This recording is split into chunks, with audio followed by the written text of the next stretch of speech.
નમસ્કાર દર્શક મિત્રો, દૂરદર્શન સમાચારમાં હું માનુશ્રી પટેલ આપનું સ્વાગત કરું છું અને સમાચારની શરૂઆત કરીશું હેડલાઇન્સથી।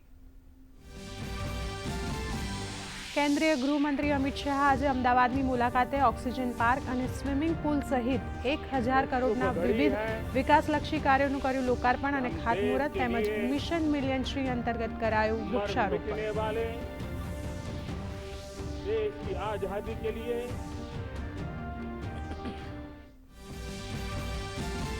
કેન્દ્રીય ગૃહમંત્રીએ 188 લોકોને સિટીઝન અમેન્ડમેન્ટ એક્ટ અંતર્ગત આપ્યું ભારતીય નાગરિકતાનું પ્રમાણપત્ર। તો સાંજે નવા વાડજમાં નવનિર્મિત મામલતદાર કાર્યાલયના ઉદ્ઘાટન બાદ અમિત શાહ કાર્યકર્તા સંમેલનને કરશે સંબોધન।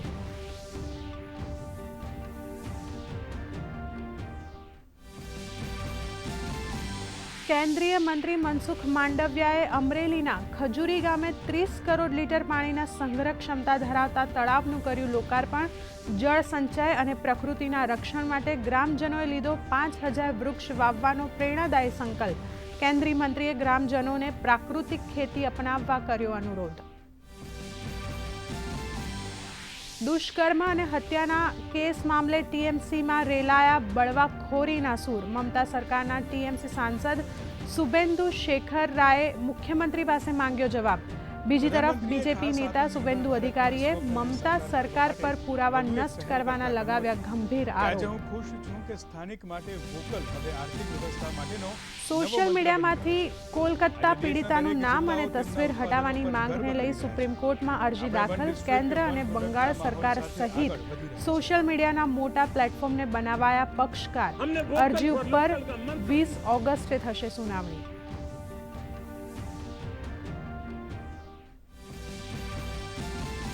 રશિયામાં 7ની તીવ્રતાના ભૂકંપ બાદ જ્વાળામુખી ફાટ્યો। જ્વાળામુખીની રાખ 8 કિલોમીટર ઊંચે સુધી ફેલાઈ। સુનામીની પણ અપાઈ ચેતવણી।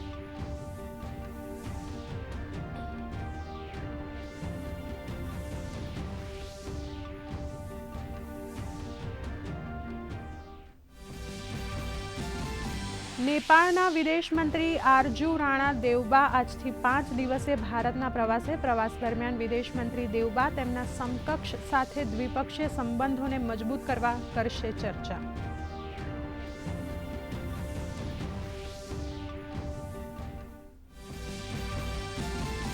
વિદેશ મંત્રી એસ જયશંકર આજે કુવૈત પ્રવાસ પર જશે રવાના। ઉચ્ચ સ્તરીય મુલાકાત દરમિયાન ક્ષેત્રીય અને વૈશ્વિક મુદ્દાઓ પર થશે વિચાર વિમર્શ।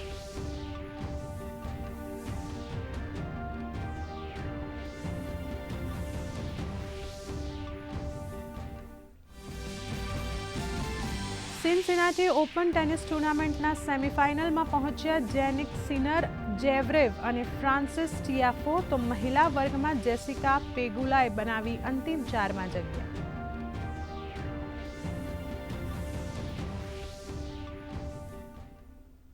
સમાચાર હવે વિગતવાર જોઈશું। કેન્દ્રીય ગૃહમંત્રી અમિત શાહ અમદાવાદમાં સીએએ અંતર્ગત ભારતમાં શરણાર્થી તરીકે આવેલા 188 લોકોને નાગરિકતા પ્રમાણપત્ર એનાયત કર્યા હતા। આ કાર્યક્રમ એવા લોકો માટે મહત્વનો છે જેઓ પાડોશી દેશમાં ઉત્પીડન સહન કરીને ભારતમાં શરણ લેવા આવ્યા હતા। નાગરિકતા કાનૂન સંશોધન અંતર્ગત પાકિસ્તાન, બાંગ્લાદેશ, અફઘાનિસ્તાનમાંથી આવેલા હિન્દુ, જૈન, શીખ, બૌદ્ધ, ખ્રિસ્તી અને પારસીઓને નાગરિકતા આપવામાં આવી છે। तो दर्शक मित्रों आवो જોઈએ આ કાર્યક્રમ અંગે જીવન પ્રસારણ। अपने यहाँ स्वागत करेगा, करना भी चाहिए था। बड़ा उचित निर्णय कांग्रेस के नेताओं ने लिया था, मगर जैसे जैसे चुनाव आया वो निर्णय से मुकरते गए। सन 47 में किया हुआ वादा, 48 में किया हुआ वादा, 50 में किया हुआ वादा, जवाहरलाल नेहरू ने किया हुआ वादा, महात्मा गांधी का आह्वान, वो सब भुला दिया गया। क्यों? क्योंकि उनको लगा कि इनको नागरिकता देंगे तो हमारी वोट बैंक नाराज हो जाएगी और तुष्टीकरण के कारण ये लाखों करोड़ों लोगों को नागरिकता से वंचित रहना। इससे बड़ा कोई पाप नहीं हो सकता है, इससे बड़ा कोई पाप नहीं। वो वहां से भाग कर आए, प्रताड़ना झेल कर आए, अपना परिवार कई लोगों ने गंवाया, कई माताओं बहनों के साथ अत्याचार किए गए, करोड़ों की संपत्ति छोड़कर आए और यहां आए, यहां उनको नागरिकता भी नहीं दी। 47 से मोदी जी प्रधानमंत्री बने तब तक 47 से 19 और 19 से 24 ये यात्रा इस देश का इतिहास हमेशा याद रखेगा। मैं आज इस मंच से जिन जिन लोगों ने सरकारें चलाई उनको पूछना चाहता हूं, क्या दोष था इन लोगों का जो अपनी बहन बेटियों को बचाने के लिए यहां है, अपनी संपत्ति को, अपने धर्म को, अपने सम्मान को बचाने के लिए आए? वो क्यों भारत के नागरिक नहीं बन सकते? एक और तो सीमा से आपने घुसपैठ कराई, करोड़ों घुसपैठियों को आने दिया, अवैध रूप से उनको नागरिक बना दिए, और जो कानून को मानते हैं, आपको एप्लीकेशन की, उनको कहते हैं कानून में इसकी जगह नहीं है। कानून लोगों के लिए होता है, कानून के लिए लोग नहीं होते हैं। हमने 2014 में वादा किया था कि अगर भारतीय जनता पार्टी को मैंडेट मिला तो हम सीए लाएंगे, और 2019 में हम सीए लेकर आए। और करोड़ों हिंदू, करोड़ों जैन, बौद्ध, सिख जिनको न्याय नहीं मिला था, उनको न्याय देने की शुरुआत हुई। मैं आज इस मंच से स्पष्टता से कहना चाहता हूं, मैं काफी समय चुप रहा हूं। ये कानून पारित हुआ था 19 में। 19 में कानून पारित होने के बाद भी सबको भड़काया गया कि इससे मुसलमानों को अन्याय होगा, मुसलमानों की नागरिकता चली जाएगी।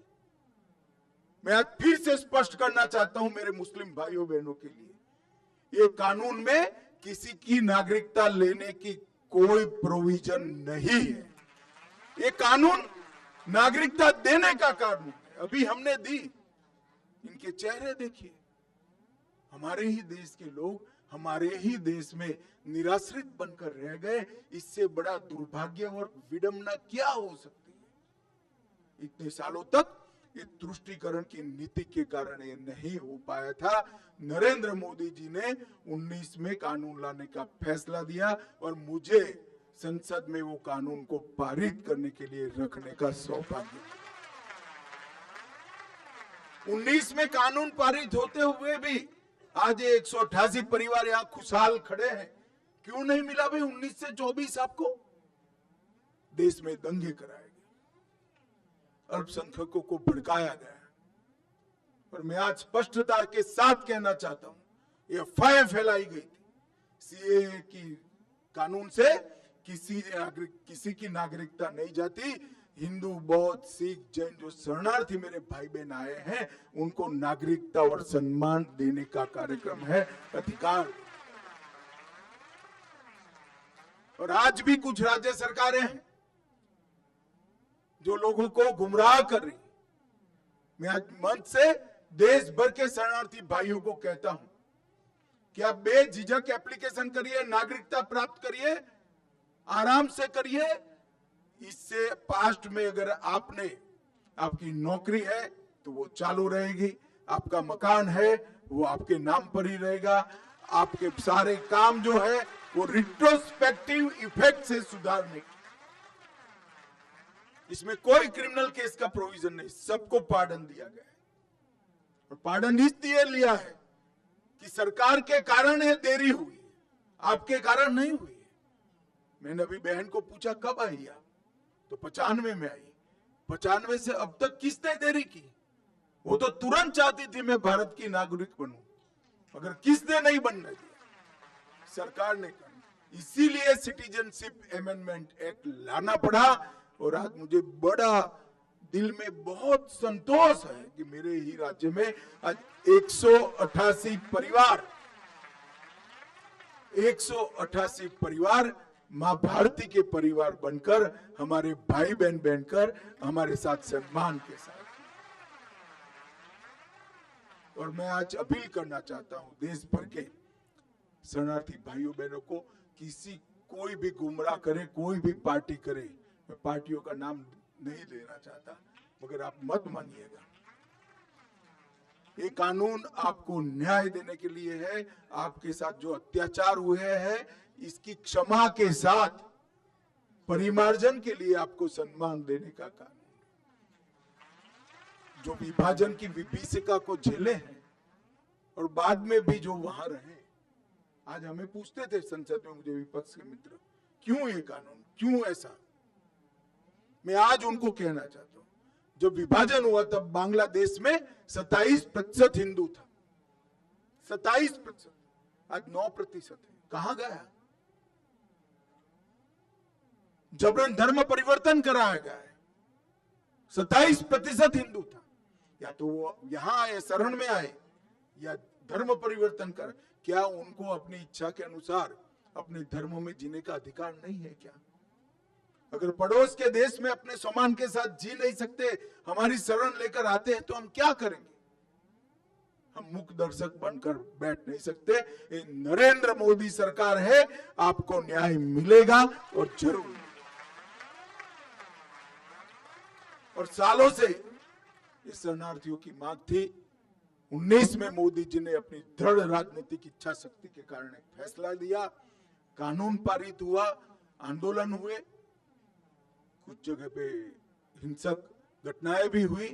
जो हुआ हुआ, अंततोगत्वा 24 के चुनाव के पहले हमने रूल्स बनाकर अधिकार दे दिया और आज सर्टिफिकेट भी दे दिया आप लोगों को। आप सभी का हृदय से भारत माता की संतान है नाते इस देश में मैं स्वागत करता हूं और बड़े सम्मान के साथ आप जियोगे, इसका मैं विश्वास भी करता हूं।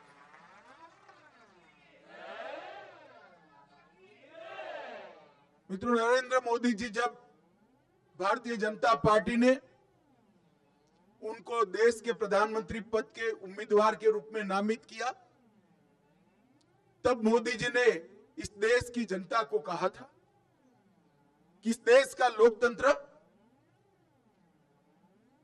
परिवारवाद से पीड़ित है, जातिवाद से पीड़ित है, तुष्टीकरण से पीड़ित है और भ्रष्टाचार से पीड़ित है। ये चारों नासुरों को नरेंद्र मोदी जी ने 10 साल में उखाड़ने के लिए अथक प्रयास किया। परिवारवाद के खिलाफ 15 अगस्त को उन्होंने घोषणा की, अपील की है। कैसे 1 लाख युवा राजनीति में जुड़े जिनके परिवार में से कोई राजनीति में नहीं, कोई राजनीति, ये अपील की है। और परिवारवादी पार्टियों को घोर पराजय भी देश की जनता ने घोर पराजय दिखाया है।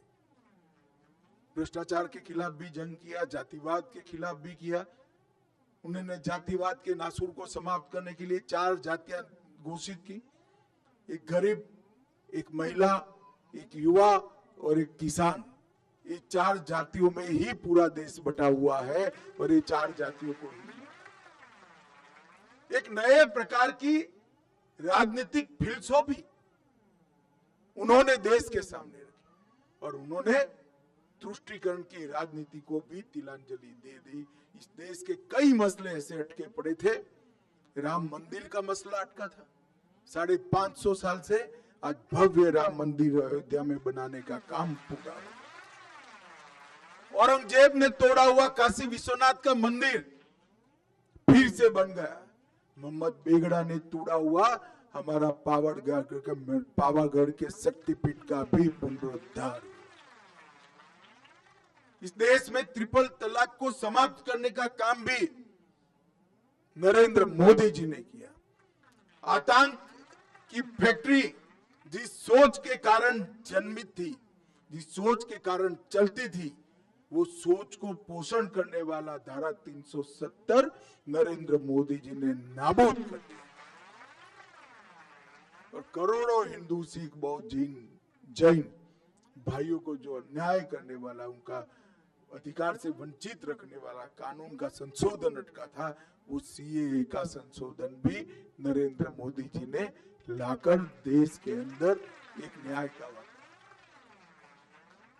मैं अंत में फिर से एक बार देश भर के शरणार्थी भाइयों बहनों को अपील करना चाहता हूं।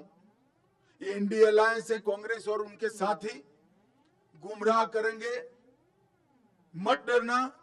मैं देश के गृह मंत्री के नाते कहता हूं, आप एप्लीकेशन कर दो, आपको न्याय मिलेगा, कोई कोर्ट केस नहीं।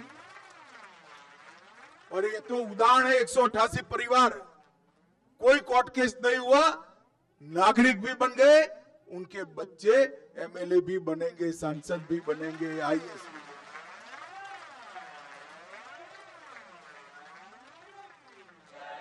जो लोग गुमराह कर रहे हैं उनको मालूम होना चाहिए कि आप इनके साथ अन्याय कर रहे हो। आप में तो हिम्मत नहीं थी वोट बैंक के कारण कानून लाने की, मोदी जी लाए हैं, कम से कम इसका इम्प्लीमेंटेशन करने के लिए हमारा समर्थन करें। मित्रों, आज मुझे अत्यंत खुशी है, बहुत बड़ा दिन है आज मेरे लिए कि मेरे ही गुजरात में 188 परिवार जो आज तक शरणार्थी थे, अब भारत माता की संतान बनकर हम सबके साथ जिएंगे, गौरव के साथ जिएंगे। मैं ये परिवारों को बहुत बहुत बधाई देता हूं। गुजरात सरकार और जनगणना का कार्यालय दोनों ने इसके लिए बहुत तेजी से काम किया है, अच्छे फैसले करे हैं और इनको न्याय दिला है। उन लोगों को भी बहुत बहुत बधाई और शुभकामना देकर मेरी बात समाप्त करता हूं। मेरे साथ जोर आवाज से जो लोग तुष्टीकरण कर रहे हैं, इनके बहरे कानों तक पहुंचे ऐसी आवाज से बोलिए, भारत माता की, भारत माता की, वंदे वंदे वंदे। बहुत बहुत धन्यवाद। દર્શક મિત્રો, આપ કેન્દ્રીય ગૃહમંત્રીનું સંબોધન સાંભળી રહ્યા હતા। સમાચારમાં આગળ વાત કરીએ તો કેન્દ્રીય ગૃહ અને સહકાર મંત્રી અમિત શાહે આજે અમદાવાદને અનેક વિકાસલક્ષી કાર્યોની ભેટ આપી, જેમાં અમદાવાદ મ્યુનિસિપલ કોર્પોરેશન દ્વારા ₹1003 કરોડના વિવિધ પ્રજાલક્ષી વિકાસના પ્રકલ્પોના લોકાર્પણ અને ખાતમુહૂર્ત કરવામાં આવ્યા। આ વિકાસ કાર્યો અંતર્ગત સંસ્કાર કેન્દ્ર પાલડીના મ્યુઝિયમનું રીડેવલપમેન્ટ, ઓક્સિજન પાર્કનું લોકાર્પણ, વેજલપુરમાં નવા અર્બન હેલ્થ સેન્ટરનું લોકાર્પણ, મકરબામાં પ્રાઇમરી સ્કૂલ, જીમ અને સ્વિમિંગ પુલ સહિતના કાર્યોનો સમાવેશ થાય છે।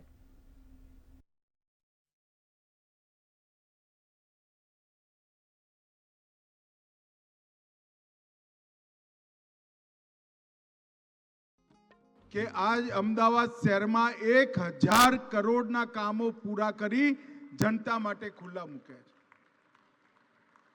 આ 1000 કરોડના કામોમાં 730 કરોડના કામો ગાંધીનગર લોકસભામાં અને બાકીના કામો બીજી 2 લોકસભામાં કર્યા છે।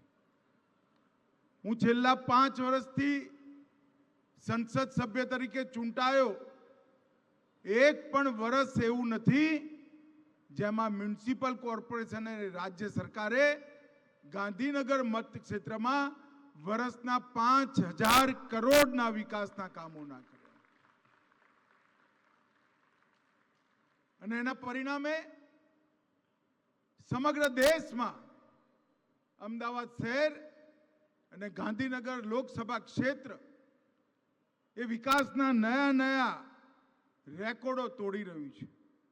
આજે આદરણીય શ્રી અમિતભાઈ શાહ સાહેબ એક જ દિવસમાં ₹1003 કરોડથી વધુના વિકાસના કામોની ભેટ પોતાના સંસદીય મત વિસ્તાર સહિત સમગ્ર અમદાવાદ શહેરને આજે આપણની વચ્ચે આપવા માટે પધાર્યા છે।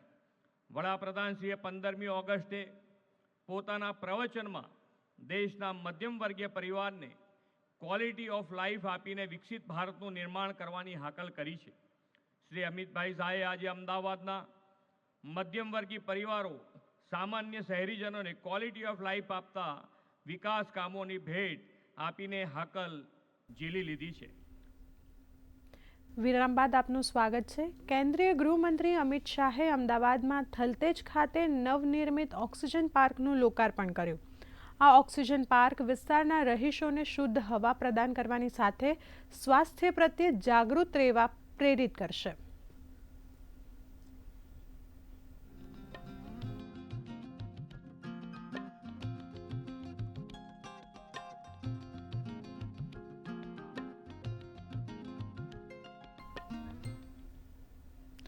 કેન્દ્રીય ગૃહમંત્રી અમિત શાહે તેમના અન્ય કાર્યક્રમમાં વેજલપુરમાં મિશન મિલિયન ટ્રી યોજના હેઠળ વૃક્ષારોપણ કાર્યક્રમનો આરંભ કરાવ્યો છે.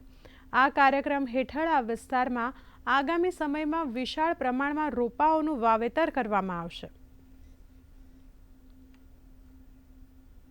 તો બીજી તરફ ગૃહમંત્રી દ્વારા અમદાવાદના મકરબા વિસ્તારમાં નવનિર્મિત સ્વિમિંગ પુલ અને જિમ્નેશિયમને ખુલ્લું મુકાયું હતું. સ્વિમિંગ પુલ અને જિમ્નેશિયમ આધુનિક સુવિધાઓ સાથે સજ્જ છે, જે આસપાસના વિસ્તારોના લોકો માટે ખૂબ જ સારી સુવિધા અને ઉપયોગી બનશે. અમદાવાદના મકરબા ખાતે આજે ગૃહ અને સહકારિતા મંત્રી અમિત શાહનો પ્રવાસ હતો. આજે સંપૂર્ણ દિવસમાં અમદાવાદમાં 7 કાર્યક્રમો અમિત શાહના હતા. એમાં આ એક કાર્યક્રમ કે જ્યાં આગળ જિમ્નાસ્ટિક્સ અને સ્વિમિંગ પુલનું ઉદ્ઘાટન અમિત શાહે કર્યું. મહત્ત્વની વાત છે કે કેન્દ્ર સરકાર છેલ્લા ઘણા સમયથી, ઘણા વર્ષોથી ખેલો ઇન્ડિયા જેવી યોજનાઓથી યુવાનોને પ્રોત્સાહિત કરી રહી છે કે કઈ રીતે તમે ખેલ જગતમાં આગળ વધો અને કઈ રીતે ઓલિમ્પિક જેવા મોટા મેદાનમાં જઈને તમે મેડલ્સ લાવો ભારત માટે. હમણાં જ ઓલિમ્પિક્સ ગઈ અને ભારતનું ખૂબ સારું પ્રદર્શન રહ્યું. એ સંદર્ભે આજે અમિત શાહ અહીંયા અમદાવાદ ખાતે આવ્યા હતા અને મકરબા ખાતે આ સ્વિમિંગ પુલનું ઉદ્ઘાટન કર્યું. તેમણે ખાસ સ્વિમરોને એ અપીલ કરી કે તમે ધીરે ધીરે દેશ માટે આગળ વધુ મેડલ્સ આવે, વધુ ગેમ્સમાં તમે પાર્ટિસિપેટ કરી શકો એવા પ્રયાસ કરવા જોઈએ અને દેશ માટે એક સફળ જીવન જીવવાનો પ્રયાસ કરવો જોઈએ. મારા સહયોગી લક્ષ્મણ રાજપૂતની સાથે પાર્થ પંડ્યા, દૂરદર્શન સમાચાર, અમદાવાદ. મહેસાણા જિલ્લામાં વસવાટ કરતા અને પાકિસ્તાનથી ભારત આવેલા 10 શરણાર્થીઓને આજે ભારતનું નાગરિકત્વ પ્રાપ્ત થશે, જેને પરિણામે પરિવારમાં ખુશીનો માહોલ છે. વિસનગર પ્રાંત અધિકારી દેવાંગ રાઠોડે જણાવ્યું હતું કે મહેસાણા જિલ્લામાં વર્ષ 2012થી 10 પરિવાર વિસનગરના દઢિયાળ ગામે વસવાટ કરે છે. આજે તેમને ભારતનું નાગરિકત્વ પ્રાપ્ત થશે. તેમાં 188 લોકોને નાગરિકત્વ પ્રાપ્ત થઈ રહ્યું છે. તે પૈકી મહેસાણા જિલ્લાના 10 વ્યક્તિઓ આપણે મહેસાણા જિલ્લામાં વસવાટ કરે છે. એ 10 લોકો તેમના સહપરિવાર સાથે એ અહીંયા મહેસાણાથી તેમને એક નિશ્ચિત કરેલી બસમાં તે લોકો ત્યાં કાર્યક્રમના સ્થળે જશે. भारत में वो वहाँ पे धर्म परिवर्तन का बहुत मसला था, इसलिए मैं मेरा परिवार साथ लेकर मेहसाना में भारत में आ गया हूँ. भारत में पूरा परिवार आया. मेरे 2 बच्चे आए, 2 बहन भाई और 2 हमने. ત્યાં ઘણા બધા આપણે ધર્મ પરિવર્તનના પ્રોબ્લેમો થાય છે. એને લીધે અમે અમારી ફેમિલી સાથે અહીં આવેલા છીએ ભારતમાં અને સંપૂર્ણ ગ્રામજનોનો અને અધિકારીઓનો આપણને સારો સહકાર મળી રહ્યો છે અહીંયા. અમરેલીમાં કેન્દ્રીય શ્રમ, રોજગાર અને રમતગમત મંત્રી મનસુખ માંડવિયાએ વડિયા કુંકાવાવ તાલુકાના ખજૂરી ગામે દાતાઓના અને ગ્રામજનોના સહયોગથી નવનિર્મિત તળાવનું લોકાર્પણ કર્યું હતું, તેમજ રોપાઓનું વાવેતર પણ કર્યું હતું. ખજૂરીના ગ્રામજનોએ લોક ભાગીદારીથી 5000 વૃક્ષ વાવવાનો પ્રેરણાદાયી સંકલ્પ કર્યો છે. ગ્રામજનોએ 30 કરોડ લીટર પાણીના સંગ્રહ ક્ષમતા ધરાવતા તળાવના કાંઠે 2000 જેટલા વૃક્ષનું વાવેતર કરી ચૂક્યા છે અને આજે 1000 વૃક્ષનું વાવેતર કરવામાં આવ્યું હતું. કેન્દ્રીય મંત્રીએ આ અવસરે લોકોને પ્રાકૃતિક ખેતી તરફ વળવાનો અનુરોધ કર્યો હતો. અમરેલી જિલ્લાના વડિયા તાલુકાના ખજૂરી ગામે દાતાશ્રી અને ગ્રામજનોના સહયોગથી નવનિર્મિત તળાવનું લોકાર્પણ કરતા કેન્દ્રીય મંત્રી શ્રી મનસુખભાઈ માંડવિયા તેમજ સાંસદ ભરતભાઈ સુતરિયા, મુખ્ય ઉપદંડક શ્રી કૌશિકભાઈ વેકરિયા નાના એવા ગામમાં ખજૂરી ગામમાં 5000 વૃક્ષ વાવવાનો સંકલ્પ કરવામાં આવ્યો છે. તેમાંથી 1000 વૃક્ષનું વાવેતર થઈ ચૂક્યું છે. 30 કરોડ લીટર પાણીના ગ્રામ સમસ્ત તળાવમાં ફરતે કાંઠે આ વૃક્ષોનું વાવેતર કરવામાં આવશે, જેથી ગામ હરિયાળું બનશે. દૂરદર્શન માટે ખજૂરથી હસમુખ રામાણી. આવતીકાલે રક્ષાબંધનના પર્વને લઈને વડોદરા મધ્યસ્થ એસટી ડેપો દ્વારા 100 વધારાની બસો દોડાવવામાં આવશે. તહેવારોમાં મુસાફરોને અગવડ ન પડે તે માટે વડોદરાથી ગોધરા, દાહોદ, આણંદ, જાંબુઘોડા, સુરત, ભરૂચ, અમદાવાદ સહિતના શહેરો માટે 100 જેટલી વધારાની ટ્રીપ મૂકવામાં આવી છે.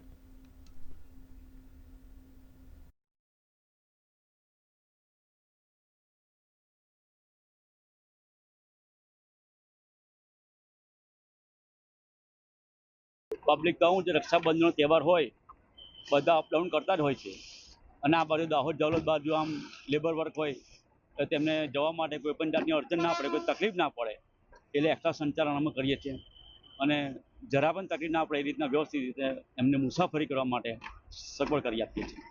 અત્યાર સુધી કોઈ અમારે વડોદરા ડિવિઝન ખાતે કોઈ પેસેન્જર મુસાફરને અપડાઉન કરવા માટે કોઈ તકલીફ પડી નથી ને પડવા પણ નહીં દીધી.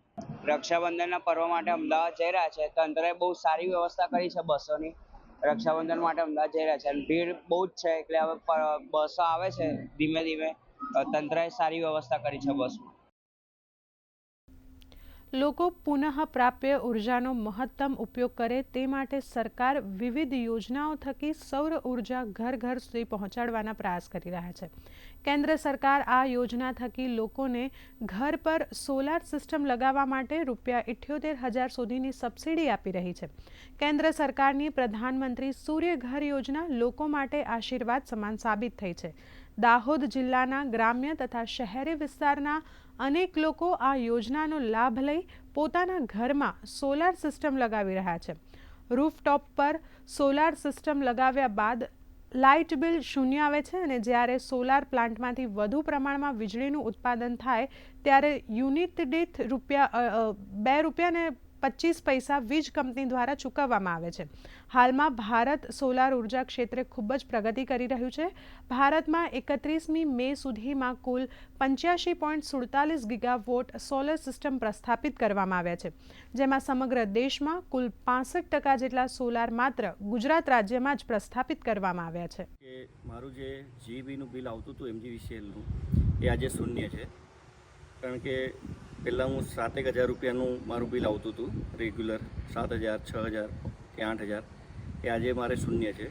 એટલે આ યોજના અંતર્ગત મને બહુ સારો એવો ફાયદો થયો છે અને જે વધારાના યુનિટો અમારા સોલારમાં જે ઉત્પન્ન થાય છે એનું પણ સરકાર દ્વારા અમારા ખાતામાં જમા આપે છે.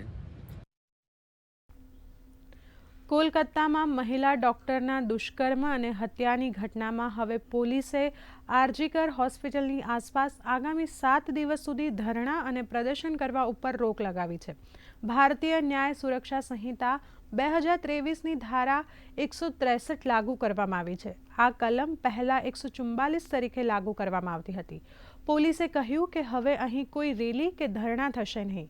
પોલીસે કાયદો વ્યવસ્થા જાળવી રાખવા આ કલમ લાગુ કરી છે. ઉપરાંત આ ઘટનામાં પીડિતાનો ફોટો અને નામ સોશિયલ મીડિયા પરથી હટાવવાની માંગણી કરતી અરજી સુપ્રીમ કોર્ટમાં દાખલ કરવામાં આવી છે.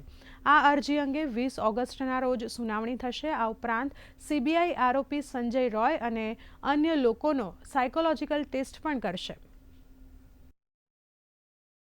कोलकाता पुलिस की तरफ से सीबीआई ने फिलहाल उन्हीं को आरोपी मानकर उनका जो साइकोलॉजिकल टेस्ट है ये करना जरूरी समझा, क्योंकि वैसे ही ये एक प्रोफेशनल क्रिमिनल है और एक प्रोफेशनल कैदी भी है. माने जब भी कुछ भी अगर पुलिस को किसी कैदी को खड़ा करना जरूरत हो जाता था तो इस आदमी को खड़ा किया जाता था, चाहे वो किसी चोरी का हो, चाहे वो किसी डकैती का हो, चाहे किसी चीजों के लिए हो.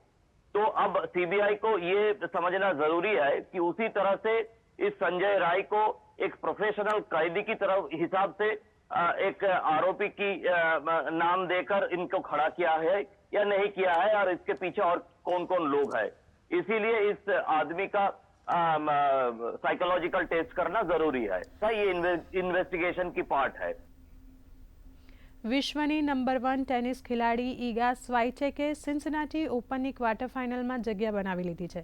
સ્વાઇટેક માર્ટા કોસ્ટ્યુટ સામે તેનો રેકોર્ડ જાળવી રાખવામાં સફળ રહી છે. સ્વાઇટેકે 70 મિનિટમાં કોસ્ટ્યુટને 6-2 અને 6-2થી હાર આપી હતી, તો જર્મનીના જેનિક સિનેરે સિન્સિનાટી ઓપન ટેનિસ ટુર્નામેન્ટમાં પોતાનું સ્થાન પાક્કું કરી લીધું છે. દર્શક મિત્રો, આ સાથે જ સમાચાર અહીં સમાપ્ત થાય છે. નમસ્કાર.